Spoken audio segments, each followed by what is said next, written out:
Hello and welcome to SquishiVision, where I give my immediate thoughts and reactions to something I've just watched. Well, that's what I'm doing here. I need to really rehearse a proper introduction. This is SquishiVision. I just watched. Alright, bye River. I just watched Power Broker, the third episode of Falcon and Winter Soldier, and here are my thoughts. I've just had to rebuild my whole setup. And it turns out that when you watch shows during the day and when you do live streams straight after, the sun causes an issue in the green screen, so it's not good. So I've had to crop out. In fact, I'm gonna move across slightly. Hopefully that works. But then obviously my mic's not close enough. As you know, bring us across. There we go. That's much better. Okay, yeah. Well, I mean, one thing I can say is the pacing of this show is much faster than WandaVision. That's for sure. It's kind of a whiplash, like the whiplash you would get if, for example, someone using a powered jet with wings flew into a helicopter and suddenly ripped you out of your seat and flew away. Kind of whiplash, which is a sizable whiplash, is what we're experiencing with the difference between WandaVision's kind of pace and the pace of this show. I mean, there's only 3 episodes here rather than the 9 that are in WandaVision, although conversely, WandaVision, most of the episodes were about half an hour long, whilst these are like 45 minutes long. So, I mean, to be fair, if you do the maths, it probably balances out, doesn't it? So, the pacing in this is much faster, which makes sense because it's an action series, not an action thriller, not a psychological thriller that WandaVision kind of was. So yeah, this episode was great. I mean, it was great. This show was great. There's not really much faults, to be honest. There's nothing really. It's okay. No, the humor was great. The way that they're balancing the humor and the action in a very kind of buddy cop style is fantastic. Like I never really, especially with Zemo. Like I never imagined they were gonna actually bring comedy with Zemo's character, but they did that, and they did that in a way which wasn't at all distracting or undermine the threat of the character. Or I mean, I guess something that Marvel does very well. Like the characters can still be threatening, but still have that kind of degree of comedy. But because Zemo as a villain in Civil War was played very straight, and mainly because he never really interacted with the characters until right at the end, he never really had that kind of need to do so. But obviously, this show, which the tone is more kind of action thriller comedy, he has his moments, but his moments are actually, like the actor does a fantastic job, Daniel Brühl, of making the human natural, like it's what you would expect this character to do to try and get under the skin of the people who are around him. So when Bucky and Sam are bantering against each other, he kind of forces himself in. He kind of imposes himself in there in a way which you would do if you were trying to get under their skin. So that was great. I think the way that they use the comedy for the character was grand, and then obviously the comedy between the main actors was like as it has been. Sorry, randomly started choking to death there. As the characters were in the last 2 episodes, that was the same quality. And I love the way we open the show, and I love the kind of direction they're going with the new Captain America, the US agent with John Walker. Like it seems to be very critical on kind of like the whole thing was deliberate. Like we start off with like this very kind of corporate style government PSA message about what the GRC do, and it's very kind of it's very it's designed to be very kind of propaganda-ish, like we're here for you, we're a force for good. Look, loads of like softly lit and soft focused images of people kind of being happy, and it was playing for a certain tone, but we immediately cut from that to I have a thought. Someone's commented about Sharon Carter. I have a thought. I'll get on Sharon Carter in a second, so stay tuned for that because I have thoughts on Sharon Carter, which aren't entirely positive thoughts, but I'll get in a second. So yeah, we have this other kind of like lovey-dovey kind of PSA style message, and then we jump to John Walker basically being a very authoritarian, very aggressive force. And it's very critical of kind of not just America, it's kind of Britain as well, but very Western kind of like it was GRC who were operating, so it was the same force, but You know, they arrive, they bash through the door.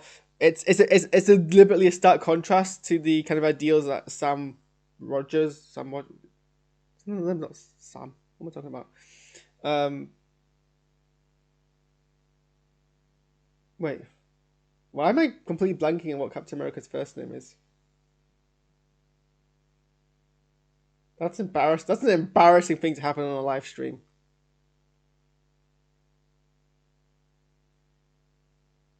Anyway, there's a stark contrast with, John Walker and the original Captain America, in that, like when he gets spat on, he immediately kind of retaliates and is very aggressive and it pushes him around and is very kind of forceful with him, which the original Captain America wouldn't have done. And it's kind of more aggressive, and that's what the U.S. agent's meant to represent. It's meant to represent kind of the very more real, sinister nature of Steve. Yes, why was I calling him Sam? What? I don't know what happened there. This is why I shouldn't live stream before the afternoon, like before I've had my midday nap. Clearly, I'm having an aneurysm or something. Thank you, random person watching the stream. We appreciate you. Why do I go on the internet and embarrass myself like this? The one time I have someone watching the stream who isn't someone I know. Slow clap to me. Well done, Harris. Good job. Completely lost your train of thought, haven't you? Okay, let's just jump on Sharon Carter for so the thing about U.S. agents is meant to represent it's very kind of a political commentary on current kind of state where intervention for supposedly greater good is always kind of aggressive, and that's the kind of hand that America always kind of plays politically, and a lot of the Western powers do as well. So it's meant to be this kind of peacekeeping, this unity force, this force designed to help people, but what they're doing is they're raiding and assaulting people and being very rough with them, and that kind of contrast was great. Let's jump on Sharon Carter before I embarrass myself any further. I don't know what's happening with Sharon Carter. Why it doesn't make sense to me why they would pardon everyone else who was involved on Steve's side in the Civil War and not Sharon. It's the excuse was, there was no one there to advocate for her. No one, none of the Avengers stuck up for her, which is also kind of weird, because, you'd think Steve would, you'd think he'd remember, because he was around for 5 years, but 5 years is a lot of time, and no one was none of the characters who are still alive, so not Steve, or Natasha, or any of the other surviving Avengers were oh yeah, maybe we should, get Sharon pardoned as well. I mean, I can't remember if it was implied that Sharon blipped or not. I think it was implied she didn't blip. I mean, even if she did blip, you think, even if no one was there to advocate for her, why would the government be if the government's gonna pardon everyone else, why would it be oh, let's actually just keep Sharon on the bad list, for no reason? I mean, she was the least involved in the entire situation. She didn't fight in Germany. She just stole a couple of shields. She stole a couple of stuff. And I guess, I understand why at a moment that would make her an enemy of the state. But then you think they'd, pardon her when they pardoned everyone else. No, I understand, the Avengers are public heroes, but the idea for me is there's no benefit to anyone to keep Sharon, there's no, I can't think of, there wasn't explained any good reason why she would be, out of everyone else, the solo person kept, not forgiven. It doesn't make, I can't think of any general reason, it just doesn't make sense logically why that would follow through. It has been oversight. In the universe that MCU sets out, there are enough good people in power in the MCU that someone would be why would we just forgive Sharon as well? And I can't think of a reason why anyone else would propose for not doing that whilst they were also doing everyone else. It has to have come up, it has to have been discussed. It has to be, I don't understand. It doesn't make sense. To me, this needs to be explained. I'm trying to explain it in a way, because maybe I'm missing something obvious and it'll come to me, but keeping someone on, a wanted list is an active thing, because when they turn up, then you'd be like, oh, you're wanted, we'll arrest you. So we can't just, it's not a passive thing. So someone's gonna be looking at this list and be like, oh, have we seen this person in a while? Oh wait, Sharon Carter, her only crime was helping Captain America, who we're all fans of now and who's forgiven, who is no longer a criminal of the state.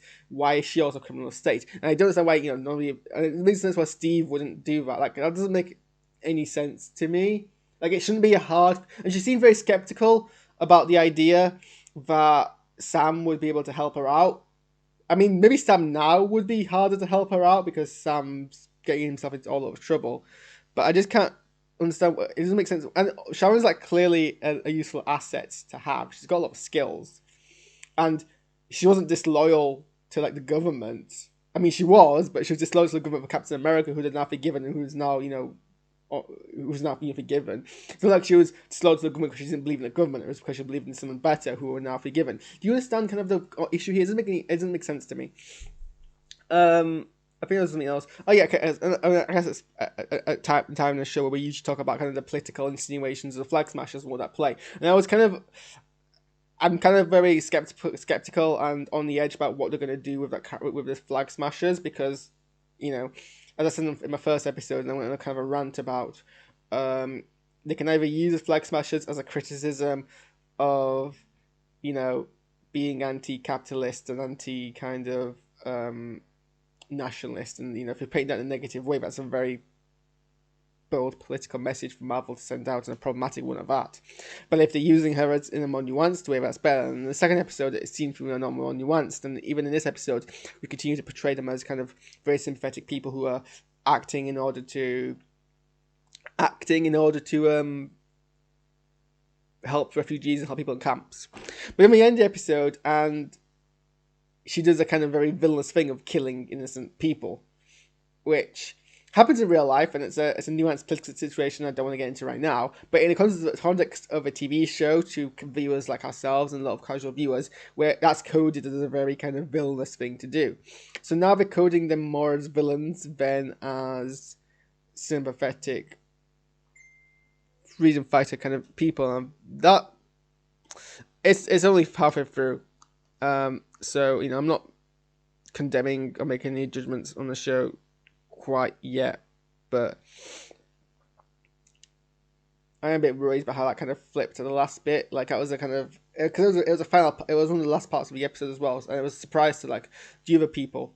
So it depends if there's another motivation they're going to bring in here about that to add the extra twist. We'll have my talks about.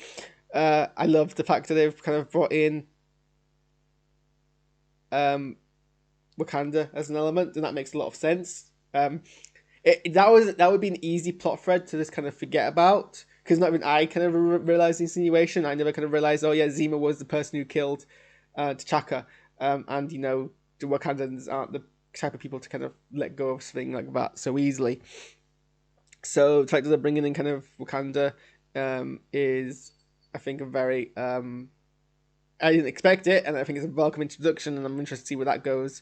And it's always great to hear the soundtrack from Black Panther. Black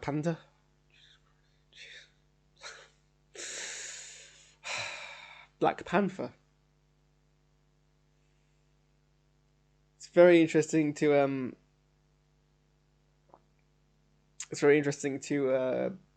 see hear. Harris.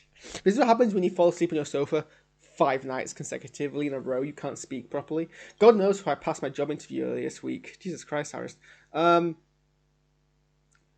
was very nice to hear the Black Panther soundtrack again.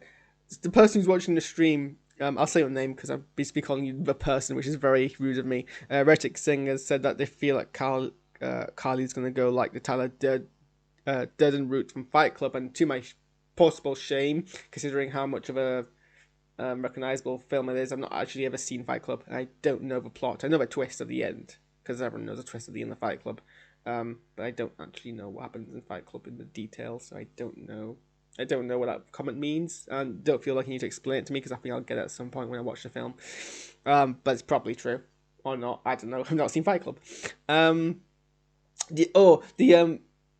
the city that they went to, which me and my best friend were watching, aren't entirely sure if it's a real city or not, but see, it's in the background behind me. Looks beautiful, and I don't think it's a real city. I really hope it's a real city because it looks amazing.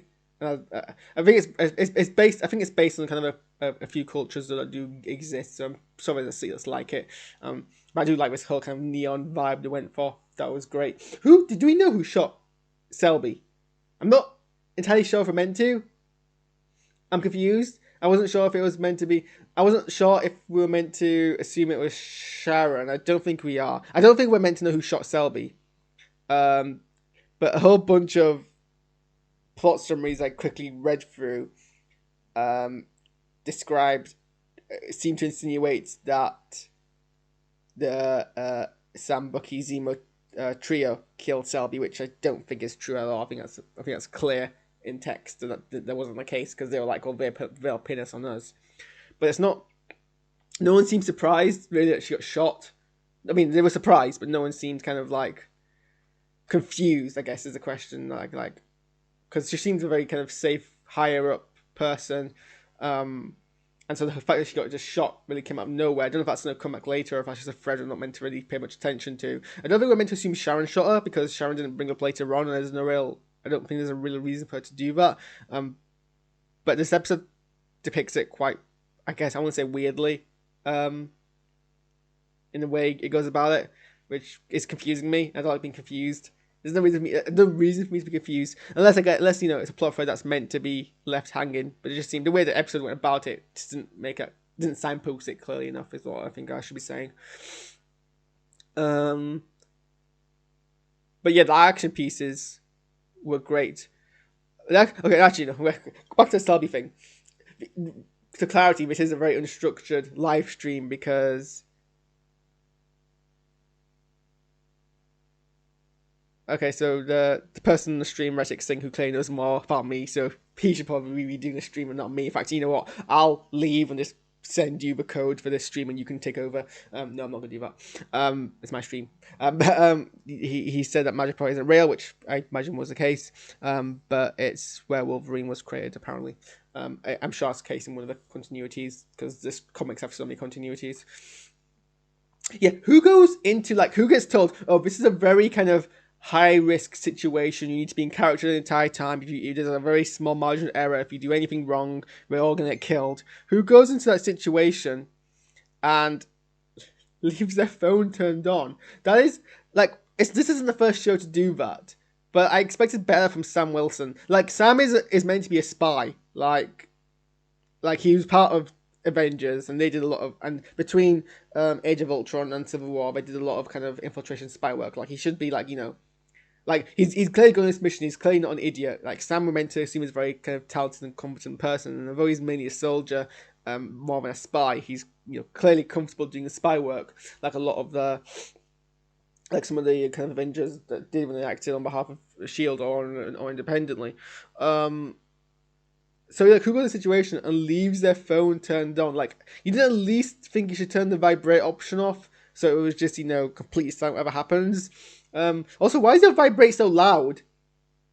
It was in your jacket pocket. What do you have in there? Concrete? My phone will make that buzz if it's on my table and people will hear it. Sure. I suppose actually vibrate's not always quite quiet. It depends on a lot. But then again, you'd go in a situation and you wouldn't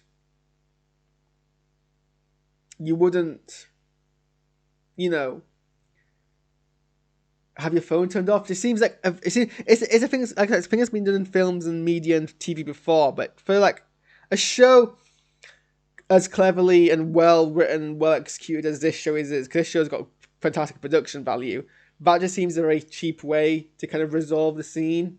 Oh yeah, my sister called. I don't even have my phone turned on that loud when I go into a meeting about how we should change the student union anthem. I definitely wouldn't. I mean, why would you? Yeah, it's silly. And this guy who's got access to all this kit can't have yeah, he's got access to all this kit, this high-tech ear stuff, this high-tech hard costume, and he has to have a normal phone which can,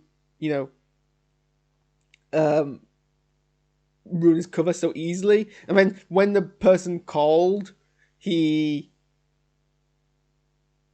like when Sarah called, he was just like so bad at kind of like so like was he not able to more confidently end the conversation sooner before it ruined his cover? But yeah, like considering how much high stakes this conversation was, you'd think. I suppose Sharon might have. Oh, I suppose Sharon might have killed Selby when Selby was going to.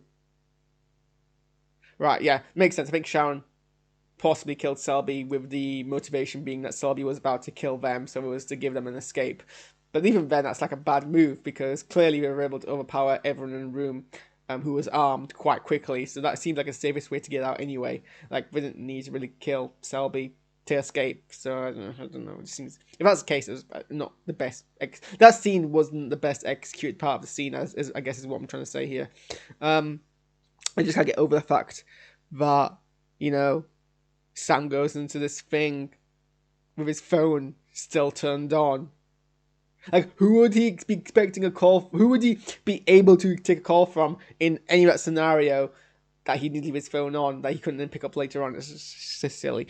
Especially because we had a very well directed and choreographed and executed scene in the beginning when they broke Zemo out, and something just so stupid as that just really annoys me. But yeah, the dynamic between Bucky and Sam still great. Still love watching that. It's funny. Chuckled a lot. It's kept on the edge. I'm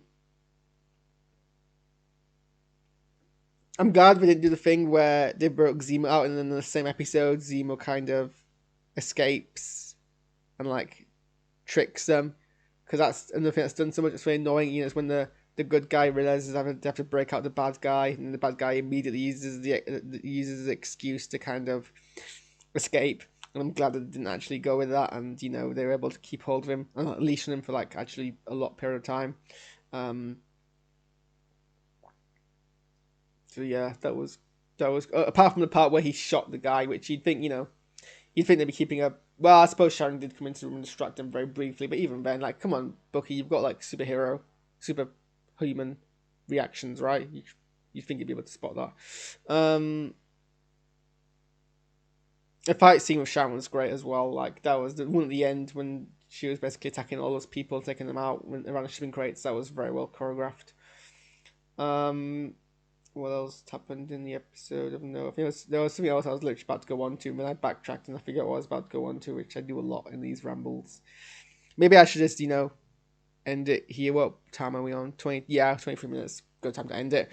Because clearly, Harris, on the amount of sleep I've just had on my sofa and with only Crave as my consumption this morning, needs to shake his head a bit. But yeah, I mean, what did you guys think of this episode? What do you think is going to go next? So we're halfway through, actually. I guess a lot of the pieces are moving, but so we've kind of reached the midpoint of the show. But the weird thing about a six episode show, so we reached the midpoint, but we've not actually had that midpoint moment yet. So I expect that will come in the next episode. But hopefully it doesn't go where the WandaVision did, where what should have been their midpoint was actually their penultimate episode, and then you kind of resolved everything at the end. Hopefully they do something like that in the next episode, and we can kind of get a bit of play about how things are going to turn out. But yeah, like the pieces are moving, but like we still don't know exactly who the power broker is. We know kind of. Also, like we've kind of put like a pause on the theme about Sam trying to claim his identity as Captain America, which, I mean, to be fair, was an assumption that would be the kind of progression, but that's kind of taking a back seat. But yeah, I'm definitely more invested, and it's definitely easier to understand. Not that that's a criticism to WandaVision, because WandaVision was meant to be high concept. But it's a very fun show to get into. It's a very fun show. You can just kind of not have to, have your cogs whirling as much. Or clearly my cogs are under whirling. And yeah, I'm excited to see what happens next. So yeah, I'll end now. before I embarrass myself again, like forgetting what Tony's first name was. But yeah, I'll see you guys. See you guys next week. See. That's a when you're yawning when you're on stream. That's a sign you stop. Right.